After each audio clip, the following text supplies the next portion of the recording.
du cours. Donc, j'ai décidé d'arrêter la Gemara Shabbat. Ouais, non, je vous ai trop embrouillé. Et j'étais écœuré de mon cours hier, donc j'ai fait une révolution. On va faire la halachot kosher ou matir maintenant. D'accord? Ça suffit de vous torturer l'esprit. C'est pas mon rôle. Donc, tu dis? On a des femmes pour ça. On a fait la Gemara, on a des notions. Maintenant, on va vérifier dans la halakha. Donc, on n'a rien fait. Aval stop, Atkan. Là, ça devenait trop. Seulement on a perdu du temps hier, ça m'énerve. C'est seulement hier, vous êtes aperçu que. Quoi, qu'est-ce qu'il y a? J'ai l'impression que je suis privé. C'est pas gentil, moi. C'est pas dans la liste de la Mishnah, ce là. C'est un petit coup, ça.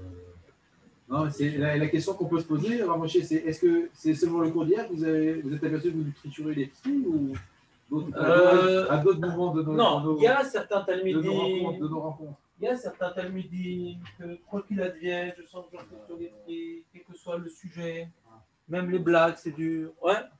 Et il y a certains talmidim qu'ils ne sont jamais déstabilisés. Et il y a la majorité du public que je dois regarder, ni les extrêmes négatifs, ni les extrêmes positifs, que je trouvais que c'était trop mes full pal, ce que j'étais en train de vous faire dans Kosher ou Matir. Et que si on était au Kollel et qu'on avait 4 heures par jour, on a le temps de discuter un petit peu, après de reprendre la Gemara. Alors j'ai commencé hier à vous faire un document sur Shitat Rambam, Shitat, mais on est au Kollel là. On va passer 6 mois et... Alors j'ai dit stop. Atkan.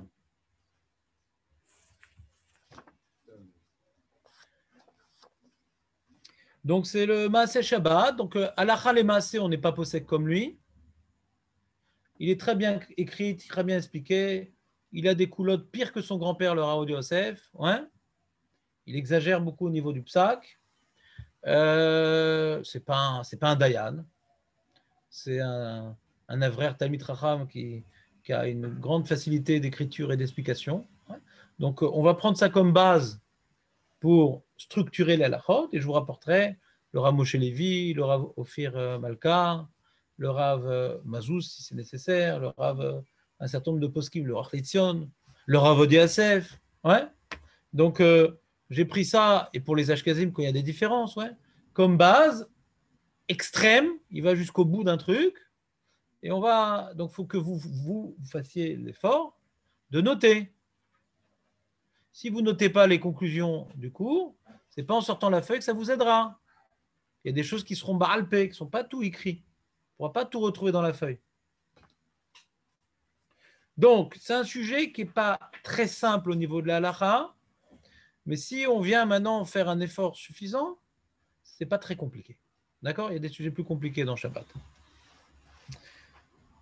Vous êtes avec moi dans le texte, normalement. Elle est belle, l'impression. Melechet à kosher va matir.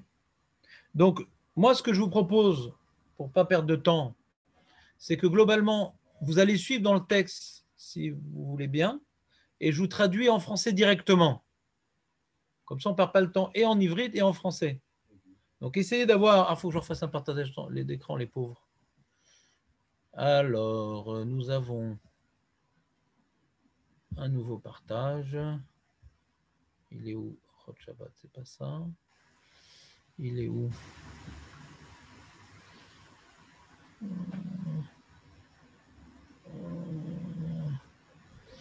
Bon, on va faire ici.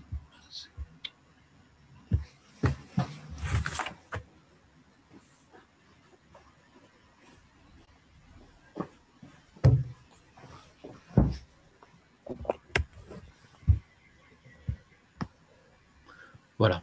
Alors, j'enlève les têtes. J'enlève ça. Maaseh Shabbat. Maaseh. Et on va essayer à la fin, dans Hachem, de faire un mifran sur la halachot qu'on va enseigner.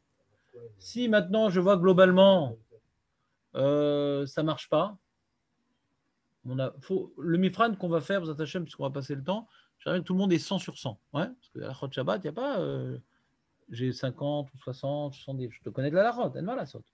Si je vois que ça ne marche pas, on reprendra la Gemara. Si je vois que la lacha, ça ne vous aide pas, alors on fait de la Gemara. Pourquoi me casser la tête à préparer des sougottes, des trucs? On fait la Gemara à la daf. Donc c'est important pour moi, on n'est pas nombreux, que vous investissiez, de réviser des trucs, qu'on sort, quand on aura fini les 39 Melachot, on n'ait plus de questions Shabbat. Alors c'est vrai que de temps en temps, il faut réviser. Là, faut, au moins au moment du Mifrad, qu'on connaisse toute la lachote de Kosher par. Et après, on va oublier dans 2 mois. Ouais, c'est pas grave. Mais au moins, il y a un moment, on a connu. C'est pas grave, on n'est pas Dayan. Mais au moment qu'on a fini le sujet, on connaît. Si je vois que ça ne marche pas, alors il faudra changer encore de programme. Pas pour vous punir, c'est Stam. C'est que moi, ça me demande beaucoup de temps, beaucoup de travail. Je n'ai pas le temps d'étudier autre chose que ce que je vous prépare. Ouais. Alors, si je vois que ça ne donne pas de fruits, alors je vais faire un cours plus simple pour moi et pour vous. Donc, dans Hachem, là, j'essaie de trouver le système le plus adapté pour vous faire avancer. Mais j'ai besoin de votre participation dans cet effort. C'est très important pour moi. Alors, Bokertov, Benjamin, vous avez le partage d'écran? Ouais. Super. Donc, je viens maintenant mettre le curseur sur les mots en ivrite et je vous traduis directement en français, comme ça on ne perd pas de temps. Donc, la mélacha de Kosher et Matir, c'est une des 39 mélachot qui a été enseignée donc, dans la Mishnah qu'on a vue de Aïn Gimel. Et dans la Gemara, Aïn Dalet, on a vu que ces mélachot-là, elles étaient réalisées dans le Mishkan pour le chasser, pour le filet du Chilazon. Donc, on voit ici, première petite remarque sur le livre, c'est que c'est partiel. Parce qu'on a vu que dans Rashi, certains Rishonim, ouais. Je suis désolé, mais j'ai pas l'impression que ça a marché, le partage d'écran. Attends, je vois bien ta tête. On est toujours sur Rambam. Ah voilà, c'est bon. T'as vu que ça a marché? Merci. Donc on reprend. Nous, on avait vu dans les Rishonim qu'il y avait toute une difficulté de comprendre la Gemara. Quelle est la conclusion de la Gemara? D'où on apprend dans le Mishkan. D'une part, il semblerait qu'on apprend tout pour faire les nœuds et défaire les nœuds du Chilazon. Mais on voit que Rashi, il apprend que pour les nœuds, on apprend du petit fil qui s'est cassé dans la trame. Et pour défaire des nœuds, il apprend du filet de Trilazon. D'accord? Lui, c'est un livre d'Alacha, il ne s'est pas pris la tête. Il a dit on apprend les deux du filet de Trilazon. On a dit pourquoi nous, on ne voulait pas tout apprendre du filet de Trilazon, le filet de pêche, parce que c'était un grand, grand chidouche. Qu'on puisse apprendre une mélacha d'un outil et pas du Mishkan lui-même. C'est de l'édification du Mishkan, pas de l'outil. Ouais. Voilà, donc c'est pas important. Nous, on fait de la lacha, mais c'est juste un petit rappel de ce qu'on a étudié.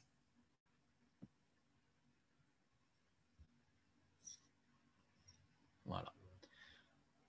Il est écrit dans la Mishnah, Kuf Yud Aleph, on l'a étudié ici, qu'il y a 3 types de nœuds.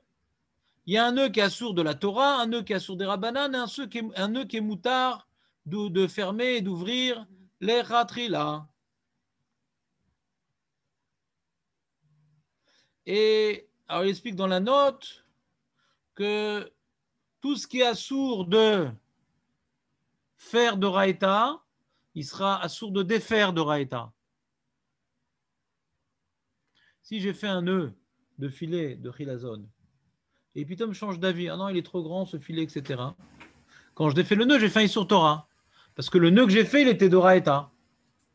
Si le nœud maintenant, il était des Rabbanan, c'est les chaussures des rabbins qu'ils enlèvent, ouais, à la saison des pluies, la Retsoua. Donc c'est assourd des Rabbanan de faire un nœud pareil. De le défaire, c'est des Rabbanan. Et si c'est moutard de le faire, de le défaire, c'est moutard. Il y a une réciprocité. Mais ça, c'est un sujet de Ioun et pas d'Alacha.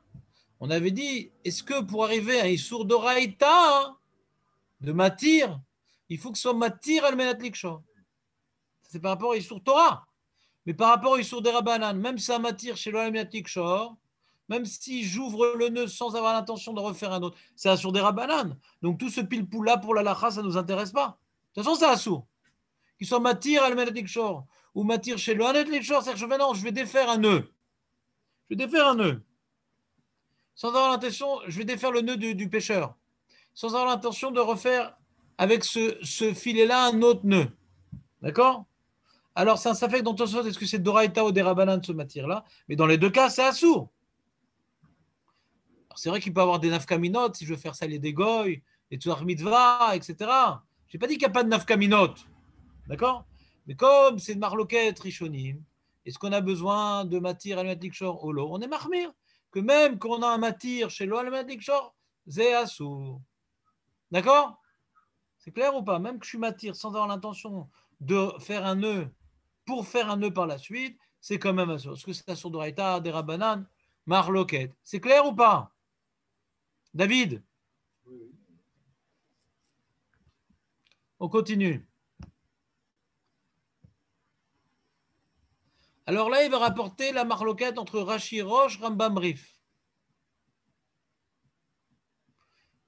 D'après Rashi le Roche, le seul paramètre qui vient déterminer ce qui est assour d'Oraïta, ce qui est assour des Rabanan et ce qui est Moutar, Ishu Razman, Shatid Akesher Leitkayem. Combien de temps le nœud il est prévu ou susceptible de tenir? Allez, nous. Une seconde, Jonathan, on a vu une Mishnah très importante dans Pirkei Avot. Qu'est-ce que je viens de dire? Qu'est-ce que je viens de dire? Qu'est-ce que je viens de dire? Si maintenant tu veux apporter une remarque, c'est que tu as entendu ce que je viens de dire. Qu'est-ce que je viens de dire, Jonathan? Je suis en train d'expliquer Rashi que quoi? Combien de temps il faut pour. Pourquoi? La phrase, elle commence très mal. Pas combien de temps il faut. Non, non, pas du tout. C'est pas du ça que je suis en train de parler. Je suis en train d'expliquer que pour déterminer ce qui est d'Oraïta, des Rabanan et Moutar, c'est que le paramètre de temps qui intervient. Tout ce que j'ai dit. Je n'ai pas parlé comment on était Moutar. Toi, tu es rentré dans ça, je n'ai pas parlé ça. Je n'ai pas dit quand est-ce que c'est Moutar. J'ai dit le seul paramètre qui intervient pour savoir ce qui est d'Oraïta, des Rabanan et Moutar, c'est le temps. Quel temps? Je n'ai pas dit. Donc, si c'est l'Erolam, c'est d'Oraïta. Si c'est un Zman intermédiaire, c'est des Rabanan. Et si c'est un Zman Katsar, c'est les Khatrila. Et il s'est bien retenu, le Rav, qui a étudié la Mishnah dans Pirkei Avot, de rentrer dans le détail. C'est une introduction. On est en train d'expliquer que d'après Rashi le Roche, il y a le long temps de Raïta, le temps intermédiaire des Rabanan et le court temps Moutar. Et après, on verra dans Rashi. Ouais, une fois il dit ça, une fois. C'est quoi? Qu'est-ce qui est court? C'est quoi? Qu'est-ce qui est long? Je ne veux pas rentrer dans ça. Le Chod Shabbat, qui est l'équivalent Ashkenaz, lui, malheureusement, dans l'introduction, il a commencé à rentrer dans ça, ce qui a alourdi l'introduction. Lui qui est venu après, il a amélioré l'introduction. Je te fais juste mettre le doigt sur l'élément fondamental qui vient distinguer Rashi du Rambam. Le seul paramètre pour Rashi, c'est le temps. Pour le Rambam, il y a deux paramètres. C'est ça qu'il faut retenir. Après, qu'est-ce qui s'appelle longtemps? Qu'est-ce qui s'appelle un peu? Qu'est-ce qui s'appelle encore moins? Nilmad. Ça, c'est dans la halachot, c'est pas dans l'introduction. Mais d'après le Rif et le Rambam, il y a deux chilukim. Il y a le temps, bien sûr, et le souk kesher. Est-ce que c'est un nœud professionnel ou de, on va dire, standard, tout ça, de non initié? Si maintenant il y a les deux paramètres, et c'est Maaseh Ouman, et c'est Kesher Shel Kayama, comme on a dit hier, Kesher Shel Kayama, c'est écrit dans la Mishnah. Kesher Shel Kayama, le Rambam ne peut pas oublier ce paramètre, c'est écrit dans la Mishnah. On l'a vu dans la Gemara à plusieurs reprises, c'est écrit dans la Mishnah, que maintenant, dans Kesher, que ça soit un Kesher Shel Kayama, c'est un paramètre incontournable. Et la marque d'être Rashi Rambam, est-ce qu'il y a besoin d'un autre paramètre pour être Hayav? Pour Rashi, non, on a vu Kesher Kayama, c'est tout ce qu'on a vu. Le Rambam dit non, c'est pas vrai, on n'a pas vu que ça. On a vu que la Mishnah, elle insiste, elle dit Kesher à Sapanim, Kesher, elle n'a pas dit Kesher c'est le Sfina. La Mishnah n'a pas dit Kesher chez le Sfina ou Kesher chez le Gamal. Elle a dit le nœud des matelots, le nœud des chameliers, pas le nœud des bateaux.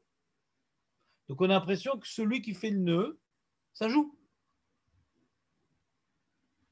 Comme ça, le Gra et les Médaillek de la Mishnah pour expliquer le Rambam.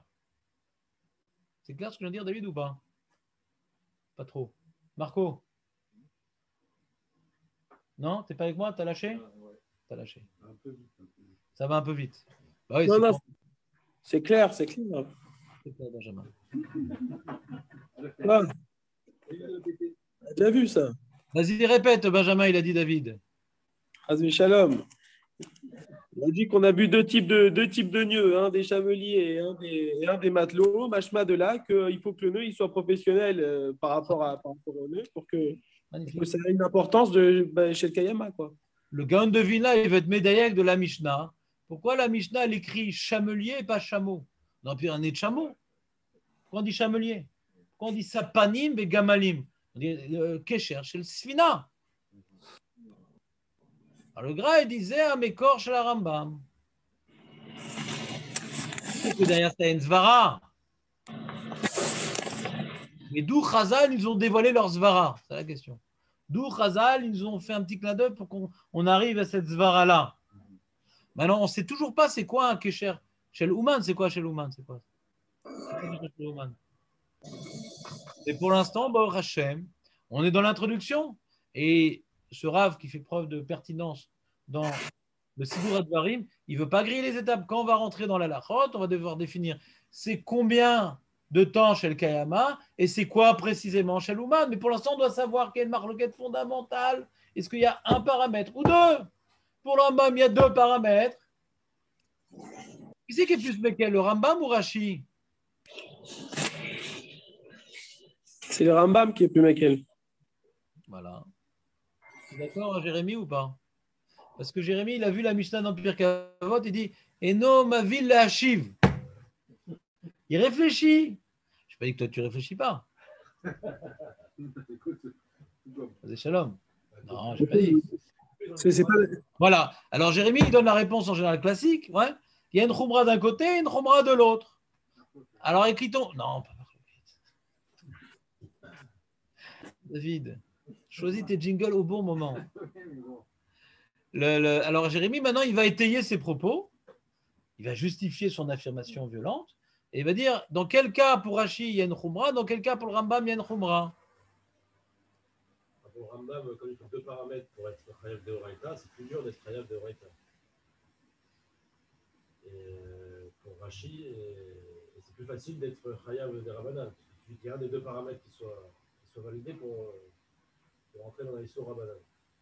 Par contre, pour Rashi, pour le Roche, c'est plus facile d'être Chayav de Horaïta parce qu'il n'y a qu'un seul paramètre à respecter. Par contre, pour être Chayav de Rabbanan, c'est plus difficile. Pour être sur Rabbanan. Maintenant, il y a juste un paramètre que vous devez savoir, ouais, qui est important. Comme si on maintenant réfléchit au Rambam 2 minutes. Pourquoi je voudrais réfléchir 2 minutes au Rambam? En réalité, je devrais réfléchir une semaine au Rambam. C'est le Shulchan Aruch, le Rambam. On est possède, le Shulchan Aruch rapporte le Rambam par Rashi. Et le Rama rapporte Rashi. Le Mishnah Berurah, donc nos frères, les Ashkenazim, on a maintenant presque 50% de la population. Pour dire qu'il y a tellement peu de monde au Beth Midrash, ouais, on a pratiquement 50% d'Ashkenazim. Il y a toujours eu le même pourcentage d'Ashkenazim. C'est juste les Sfaradim qui disparaissent les uns après les autres. Où il y a 50%? Bah, il y a presque, parce que toi, David, tu es l'arbitre. Ouais. Non, je suis séparé. Non, mais tu es l'arbitre, tu comptes pas dans les effectifs. Non, je compte. Ça fait 4 contre 2. Non, Jonathan, il est Ashkenaz. 2 contre 2, et toi, tu es l'arbitre. Donc, on reprend. Ah, moi, non, moi, je suis là pour les autres. Je ne compte pas, moi. Puis moi, je suis moitié-moitié. Pas du tout. C'est aucune. Si, monsieur. Tu as appris ça? Moi, je mange des coups de gueule quand je. À Yom Kippour pour le Hénouï. On reprend. Après cette parenthèse lourde et parfois sympathique, on reprend. Reprenons le Rambam, qui est le Shulchan Aruch. Le Rama, il rapporte le Rashi. Et Mishnah Berurah, il dit, puisqu'il y a les deux opinions, écoutez bien les Ashkenazim, il faut être marmire comme les deux. Le Mishnah Berurah, il faut être marmire comme les deux, comme Rambam et Rashi. Donc, il faut voir à chaque fois les khumrot des deux côtés. Même si des fois le Rambam il a une kula, le Rashi a une kula, ça ne servira à rien pour le Mishnah Berurah. Il faut être marmire comme les deux. Il n'a pas tranché le Rambam. Il est marmire comme les deux. J'aurais la tranché comme le Rambam. Maintenant, si on réfléchit 2 minutes au Rambam, qu'est-ce que Doraïta? Pour le Rambam, comment on arrive à un Kesher Doraïta, David? Il n'y a pas trop. Non, il n'y a pas trop. Mais Nathan, quand est-ce qu'on est Chayav d'Oraita pour le Rambam? Qui cherche le Kayama et Ouman. Maaseh Ouman. Il y a fait mieux. Qu'est-ce qui est Moutar? Il n'y a pas un des deux par deux. Voilà. Et qu'est-ce qu'il y a sur des Rabbanan? Non, s'il n'y a pas les deux paramètres, c'est Moutar. S'il y a un des deux paramètres, c'est Rabbanan. Très bien. C'est quoi un des deux paramètres? C'est-à-dire, si c'est un Maaseh Ouman, même que c'est pour ouvrir aujourd'hui, c'est sur des Rabbanan. Maaseh Ouman que je vais ouvrir aujourd'hui, c'est sur des Rabbanan. Pour Rashi, c'est Moutar. Ouais. On a le coup là pour Rashi, ouais. Maaseh Ouman que je vais ouvrir aujourd'hui, d'accord? Pour le Rambam, c'est sur des Rabbanan. Pour Rashi, c'est Moutar. Parce qu'il n'y a pas un Maaseh Ouman pour Rashi. D'accord? Ou bien, hein, c'est pas un Maaseh Ouman pour le Rambam, mais c'est un Kesher Shel Kayama. D'accord? Kesher Shel Kayama. Que pour Rashi, c'est Doraita. C'est ça que cherche Kama. Et pour le Rambam, ça sont des Rabbanan. Alors, je vais vous poser une question. Et si ce n'est pas un Maaseh Ouman pour le Rambam, et que je vais l'ouvrir dans un mois, c'est quoi le din? On est d'accord, dans un mois, ce n'est pas un Kesher Shakayama, a priori, ouais? Donc, il y aura une question, c'est quoi Kesher Shakayama? Ouais? D'accord? On a dit dans Rashi, il y a 3 niveaux. Très longtemps, un peu longtemps et pas longtemps du tout. Dans le un peu longtemps, qu'est-ce qu'il pense le Rambam? A priori, on a dit c'est ou Maaseh Ouman ou Kesher Shel Kayama. Là, c'est ni Maaseh Ouman, ni Kesher Shel Kayama. Donc, c'est Moutar.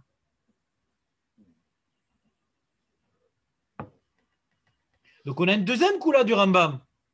Que le mois, le nœud qui est fait pour durer un mois, il va être assour, Nagid pour Rashi, des Rabbanan.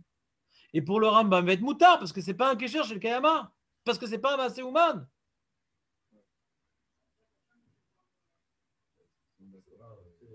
Comment?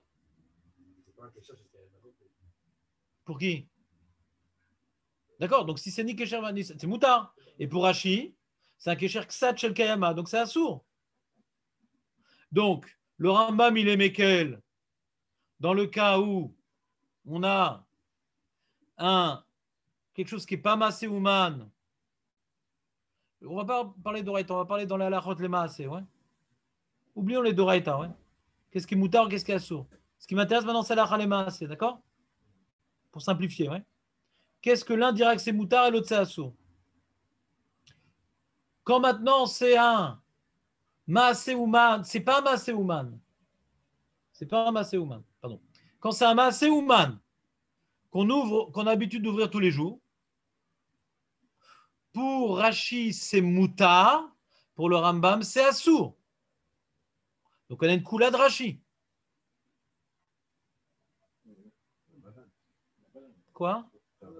J'ai bien précisé que je ne veux pas rentrer dans le Doraita. Je veux savoir maintenant que ma femme, qui s'en fout d'Oraita et des Rabbanan, hein, qu'est-ce qui est Moutar ou qu'est-ce qui est assour? J'ai bien précisé. Donc d'après Rashi, c'est Moutar. D'accord? Alors donc c'est assour du coup, parce que Mishnah il fait les Khumrot du Rambam et de Rashi. Donc ça devient assour. D'accord? Donc si tu as quelque chose qui n'est pas Maaseh Ouman, tu as quelque chose qui est Maaseh Ouman, qui est fait pour s'ouvrir tous les jours, halakha le Maaseh du coup, puisque les Ashkenazim font les Khumrot des deux côtés, donc c'est assour. Le Rambam c'est assour parce que c'est Maaseh Ouman. Rashi permet, mais les Ashkenazim sont marmir comme les deux. Donc c'est assour. Quelque chose qui est Maaseh Ouman, qui est fait pour ouvrir tous les jours, c'est assour ben Asfaradim, ben Ashkenazim. C'est clair? Première nafkamina. Ensuite, on a quelque chose qui n'est pas Maaseh Ouman. On ne sait pas encore c'est quoi trop exactement Maaseh Ouman ou pas, mais il y a quelque chose qui n'est pas Maaseh Ouman. Et ça dure quelques jours, mais ce n'est pas pour toujours. Donc, comme ça dure quelques jours et ce n'est pas pour toujours, pour Rashi, c'est un niveau intermédiaire, c'est assour. D'accord? C'est Rashi qui est marmir. Et Shulchan Aruch, qui possède comme Rambam, c'est Moutar. Donc un Ashkenaz, il va interdire encore quelque chose qui n'est pas Maaseh Ouman, mais qui dure un petit peu quand même. C'est assour. Et pour Shulchan Aruch, c'est Moutar. Parce que ce n'est pas Maaseh Ouman. Et ce n'est pas Shel Kayama. Encore une autre coula pour les Sfaradim.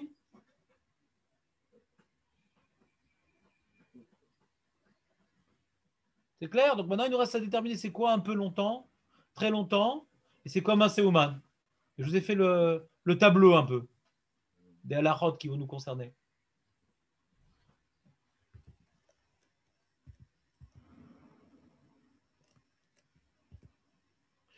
Commence les halachot.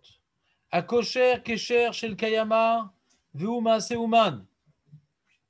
Kegon kesher agamalim, kesher asapanim. Donc quelqu'un qui a fait un kesher qui dure et que c'est un acte professionnel. Comme par exemple le nœud des chameliers et des matelots et des cordonniers de chaussures et de sandales qui font les cordonniers au moment de la création. Pas au moment de la réparation, la création, quand il fait les chaussures. C'est chayav, etc. D'accord? Qu'est-ce que c'est Kesher Shel Kayama, il nous demande. Geder Kesher Shel Kayama où? Kol she'asui litkayem kach le'olam. Alors là, il nous fait une grande coula, le Rav Cohen. C'est une grande marloquette dans les Rishonim. Qu'est-ce que c'est un Kesher Shel Kayama? Et lui, il prend la chita la plus mekila. C'est quoi la plus grande coula? Quand tu dis que Kesher Shel Kayama, c'est quand c'est de manière indéfinie, c'est une coula. Parce que si tu veux fermer un nœud pour un an, ça s'appelle Kesher Sheno Shel Kayama. C'est une coula. Quand tu dis Kesher Shel Kayama, c'est quand maintenant tu n'as aucun projet de l'ouvrir. C'est une coula. Atsuma. Klomar, Atsov Tashmisho Sheno Asui Latir. Aval Kesher Shasui Latiru Afilu Lacharzman Meroube. Un nœud que tu veux ouvrir dans très longtemps, mais tu as un projet de l'ouvrir.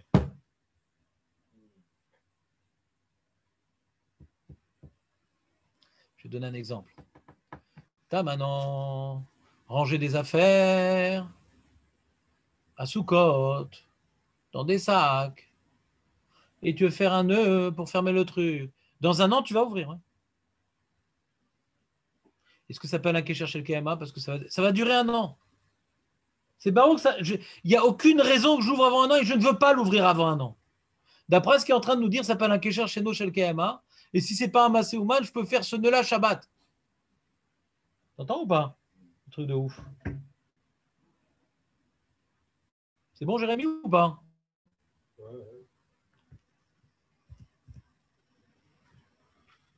Et là, il a une note. Ouais. Il a une note explicative, le Rav Cohen.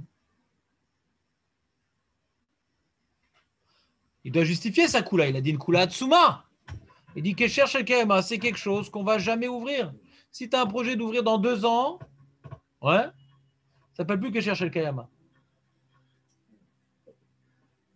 Car Imashmot Asuga Varishonim Beresh Perek Elu Akoshrim Ksharim, pardon. Il dit Davka Kesher Sheno Asu la Tirule Olam Ki Kesher Gamalim s'appelle Kesher Atsanim Shar Seatan Rachim Kesher Kayama. Ah, Kesher, un Kesher qui serait on va ouvrir après Shanim Rabot, après de nombreuses années, le Rachiv Kesher Shel Kayama. Ah, mais va voir dans le Beth Yosef, parce que nous, on est possède comme Maran, nous. Bravo de Yosef, il insiste beaucoup. Ses enfants, on est possède comme Maran. Alors le Beth Yosef, qu'est-ce qu'il a dit sur ça? Est-ce que le Beth Yosef, le Rav Yosef Karo, dans son commentaire sur le tour, il a exprimé son opinion sur la chose? Il va voir dans le Beth Yosef qui a dit au début que Kesher Shel Kayama, c'est quelque chose, ouais, qu'on a l'intention de laisser pour toujours. Mais après, dans la suite de ses propos, le Beth Yosef, il a dit que quelque chose qu'on compte laisser fermer un mois, c'est Kesher Shel Kayama. Un mois. Alors, qu'est-ce qu'il veut le Beth Yosef? Nathan, c'est toujours ou un mois? En train de noter quoi? Mais tout est écrit. Qu'est-ce qu'on est en train de noter? Dis-moi, ça m'intéresse. Ah, mais ça va dans le détail, laisse tomber. C'est l'introduction. Regarde, Nathan, je te dirai quand il faut que tu notes. Pour l'instant, écoute. Pour l'instant, tout ce qu'on a dit, c'est pour expliquer le texte. Le texte, tu vas le relire, tu as tout écrit. Ne note pas, ça te déconcentre. Quand il y aura des moments où c'est des choses qui ne sont pas dans le texte qu'il faut noter, je te le dirai. Pour l'instant, le moment n'est pas arrivé. Donc, reste concentré. tu perds le Icar, c'est dommage. Bah, des fois, il ne faut pas faire les deux. Donc moi, ce que je te propose en général, c'est de jamais noter. Tu as YouTube. Il faut avoir le temps, je suis d'accord. Mais si ça t'empêche d'écouter, c'est un problème. C'est un problème. Donc, mais bon, c'est ton choix après. L'histoire, elle est comme ça. Il y a Bet Yosef, au début, il rapporte que Kesher Léolam, Kesher chez le Kayama, c'est Léolam. Quand tu vois les mots Kesher chez le Kayama, ouais, il n'est pas marqué Léolam. Ouais. Kesher, c'est un Kesher qui est Kayam. D'accord ou pas? Quoi? C'était pour durer, on ne pas. On a vu quelque chose, Jérémy, dans ce domaine ou pas? Est-ce que Kesher chez le Kayama, ça doit être Léolam ou pas? Est-ce que ça te dit quelque chose? Lui, il travaille le Bet Yosef, d'accord? Mais nous, dans notre limoud, on a étudié quand même. On a vu des choses dans la Gemara. Au début, la Gemara, elle voulait apprendre. La Gemara, on n'a rien vu, non? Razak. Il y en a qui n'ont rien vu. Dans la Gemara. Dans la Mishnah, on n'a rien vu, mais dans la Gemara, on a mis d'accord. On a vu. Donc, dans la Gemara, au début, vous voulez trouver une source du Mishkan. Qu'est-ce qu'on avait dit au début? D'où vous voulez apprendre du Mishkan au début, Kosher? Le fa Kosher 1? La tente. La tente était longue, justement. Est-ce que la tente, c'était les Olam ou pas? Ouais. Et qu'est-ce qu'il y avait là-bas? C'était quoi? Pourquoi la Gemara ne l'a pas retenu? C'est quoi? Si on voulait accrocher à des pieux, des cordes, pour pas que le vent il fasse flopper le kissouille du Mishkan. Et pourquoi la Gemara le repoussait? Parce que c'est pas qu'il cherche à Kayama. Il devait voyager, il ne savait pas exactement. Pourquoi c'est pas hein? Ce ne sera pas Léolam. Voilà. Mais ça pouvait durer un mois, ouais. Ou même plus. Qu'est-ce qu'on peut. On peut dire quelque chose, cette Gemara ou pas? On sait qu'on va l'enlever, mais on ne sait pas. Puis comme ça peut être le lendemain. Hein. Comme ça peut être le lendemain. Hein. Donc tu n'as pas de preuve. C'est pas forcément un Kesher Shakama pour être la source d'une Melacha. Mais je vous avais cité oralement l'Yerushalmi. L'Yerushalmi, pour lui, il y avait de marqué Rabbi Yossa et Rabbi aussi. Est-ce que les cordes pour tenir le kissou du Mishkan, c'est un Kesher Shakama ou pas? Il dit oui, pourquoi? Parce que c'est Alpi Adibour. Moi, dans mon état d'esprit, je ne mets pas ce nœud pour le défaire. Je mets pour le laisser. Et si je défais, ce n'est pas moi qui décide de le défaire. C'est Hachem qui va nous dire de défaire bagage. C'est le Yerushalmi. Hein. Alpi Adibour Shahani. Et comme c'est pas. Non, c'est Rabbi Ossa et Rabbi aussi. Alors, on l'a pas retenu. Pourquoi? Parce que qu'est-ce qu'il répond? Non, mais qu'est-ce qu'il répond l'Yerushalmi? Comment il repousse ça? Il dit admettons. Mais on va rentrer dans le désert quand même. On va sortir du désert, on va rentrer. Donc on est sûr qu'on va le défaire. Donc comme on est sûr qu'on va le défaire, c'est un Kesher chez Noshel Kayama. Mais c'est dans 40 ans. D'après l'Yerushalmi, comment on sait que c'est pas un Kesher chez Kayama? Pas parce qu'on va peut-être le défaire demain. Non, parce qu'on va sortir du désert, et là c'est dans 40 ans. Ouais, Rabbi Ossa et Rabbi aussi. Un, il voulait dire qu'on voulait apprendre de là-bas, et l'autre, il repousse à cause de l'histoire qu'on va rentrer en Eretz Israël. Mais l'argument qui fait que c'est pas un Kesher Shel Kayama, moi je sais pas qu'il est d'accord avec l'argument Alpé Adibour, ouais, mais que du coup, comme maintenant, il y a un moment qu'on va devoir le défaire, donc lui, il n'a pas rapporté cette preuve-là, mais pour moi, c'est quand même une preuve, c'est-à-dire que on voit que le fait que là, je suis au début du désert, je vais faire ce nœud-là, ouais, je vais faire ce nœud-là, comme un jour, on va devoir rentrer dans le désert, ça ne s'appelle pas un Kesher Shel Kayama. Dans 40 ans. Que quoi? Le désert? Oui. Le Muftachani, les Kanes l'arrête. C'est comme ça, Yerushalmi. On ne va pas tout le temps rester là. D'accord, je ne sais pas quand. Toi, tu dis, mais je ne sais pas quand c'est Hachem. Donc moi, je n'ai pas projet de l'ouvrir. Mais ne fais pas l'imbécile. Toi, tu as un projet de rentrer en Eretz Israël. D'accord? Ça, c'est pas Hachem qui va décider. Ça va se faire. Ça va se faire quoi qu'il advienne. Peut-être qu'Hachem ne va jamais nous faire déplacer d'ici dans le désert. Mais qu'on plie bagage pour entrer dans le désert, c'est pas le Péadibour, c'est Zegvar Kavua Mirosh. Ça ne va pas dépendre de certains paramètres. Ça va se faire sûr à 100%.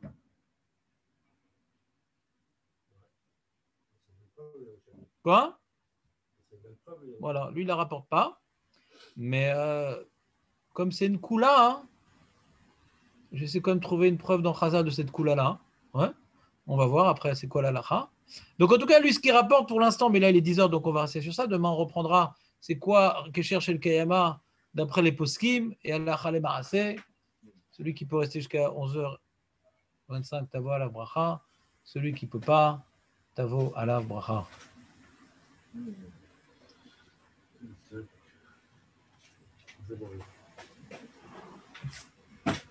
Ça t'a plu, David, ou pas? Bah, je ne peux pas faire plus que ça, hein, honnêtement. Tu dois consacrer du temps à la révision. Je sais que